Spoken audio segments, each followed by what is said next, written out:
Dear students, मैं अगला सवाल समझाने से पहले एक फंडा बता देना चाहता हूँ।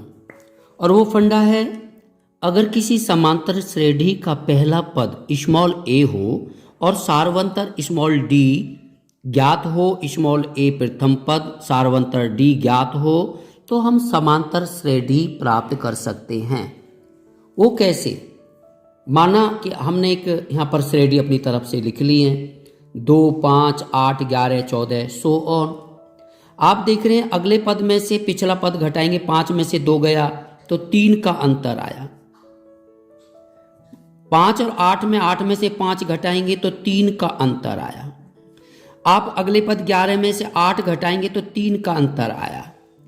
तो आप यहां समझ गए कि स्मॉल ए तो यहां पर 2 हो गया क्योंकि इस श्रेणी का पहला पद है। और हर 2 पदों के बीच में जो अंतर आ रहा है, सार्व अंतर, सार्व माने सब में एक जैसा अंतर, वो स्मॉल डी बराबर 3 हो गया। क्योंकि आप जानते हैं स्मॉल डी का मतलब, एक फॉर्मूला बताया था पहले हमने कि अगला पद में से पिछला पद घटा दो तो सार्वंतर आ जाता है, यानी स्मॉल डी ज्ञात हो जाता है। अब हमने देखा कि हमको ए मालूम और डी मालूम। आप क्या करना है, आप पहले ए को लीजिए, 2 आ गया। इस ए में फिर डी जोड़ दो, यानी 3 जोड़ दो तो 2 और 3 5 हो गया। इस 5 में फिर डी जोड़ दो, यानी 3 जोड़ दो 8 आ गया।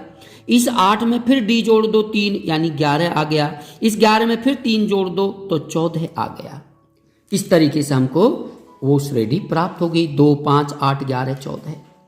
अगर मैं कहता हूं कि हमें स्मॉल ए पता है, स्मॉल डी है बस, तो इससे भी हम एक श्रेणी तैयार कर सकते हैं, समांतर श्रेणी।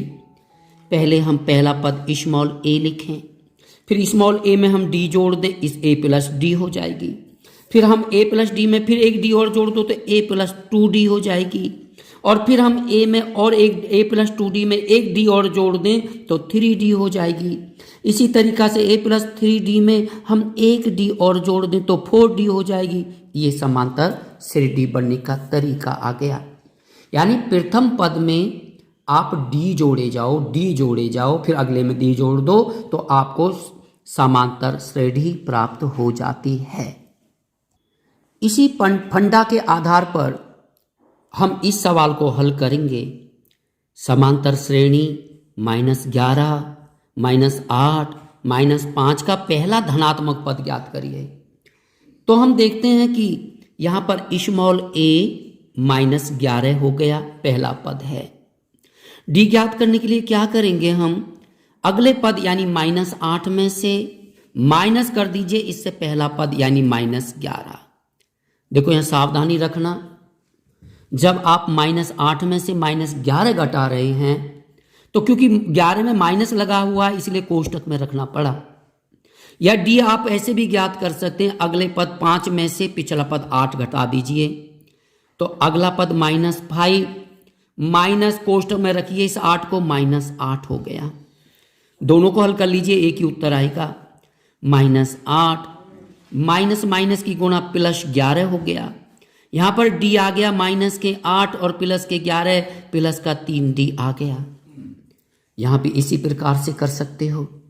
डी बराबर यहां -5 या माइनस और माइनस की गुणा +8 हो गया, माइनस का 5 और प्लस का 8, डी इजकल टू प्लस का 3 आ गया। तो डी 3 आया। हमको अब यहां पर ए ज्ञात है। अब मैं यहां पर उस फंडा को यूज करता हूं जो अभी बताया आपको। मैं जानता हूं स्मॉल ए समांतर श्रेणी का प्रथम पद -11 हमें ज्ञात है।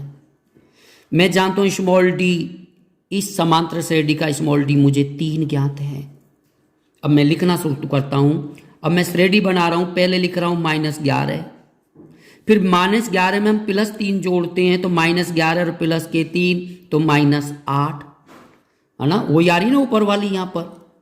इसी तरीका से -8 में मैं +3 जोड़ता हूं तो -5, -8 प्लस के 3 -5, ऊपर वाली श्रेणी आना शुरू हो गई। इस तरीके से -5 में अब मैं 3 जोड़ता हूं तो -2 और -2 में मैं फिर +3 जोड़ता हूं, डी जोड़ता जा रहा हूं ना, तो प्लस के 3 और माइनस के 2, प्लस का 1 आ गया।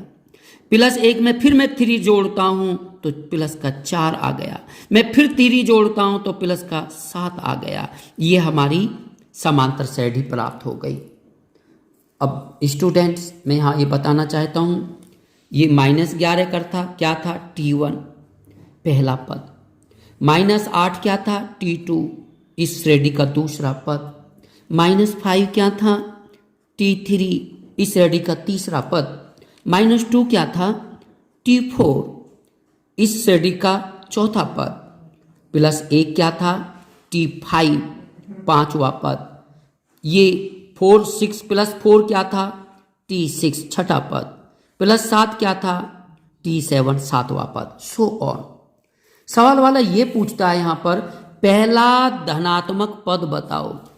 जब हम यहां श्रेणी में बढ़े तो माइनस के बाद पहला पद ये आया प्लस का 1, इसके बाद दूसरा पद आया प्लस वाला प्लस का 4, फिर अगला पद तीसरा पद आया प्लस का 7।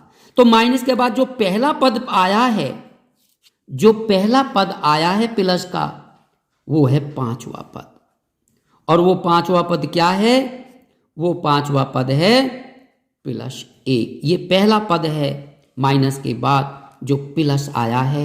और यही सवाल पूछता है कि पहला धनात्मक पद बताइए, तो 1 + 1 यहां पर दैट इज आंसर।